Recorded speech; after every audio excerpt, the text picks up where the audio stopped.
It's not so much about getting the right people.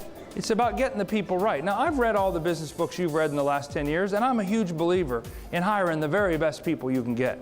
And have you read a book on business in the last 10 years that didn't kind of say that was key? Hire the best people and you're going to be successful? Well, I'd like to believe that, and I think it's probably important to hire great people. But kind of as a researcher, I had read all that, and so I assumed, A, get great people, have great companies. B, these great companies must have very unique and innovative ways of getting great people.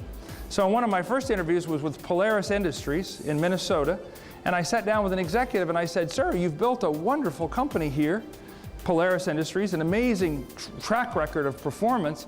What techniques have you developed? Because surely you've developed some special techniques to get really great people to come to Polaris.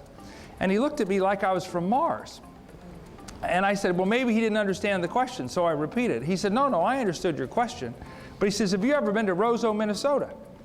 And I said, no. He says, well, that's kind of where we're from. You need to go up there. And I did. And it's awful. Raise your hand if you've been to Roseau, Minnesota. You have? Oh, I'm so sorry, ma'am. You're from Roseau? Okay, well, I was there 3 weeks ago. It was 40 below zero. Does that tell you something? It was literally 40 below zero. And no offense, ma'am, but Roseau is a horrible place.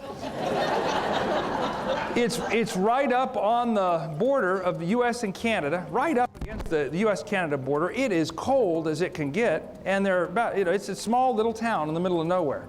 Floods about 3 or 4 times a year.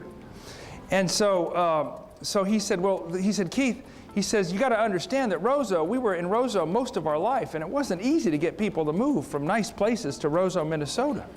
He says, in fact, here's a statistic for you. He said, do you know what the population of Roseau is? I said, no. He says, it's 2,500. He says, do you know how many people we employ in Roseau? I said, no. He said, 1,500. How's that for getting the right people on the bus?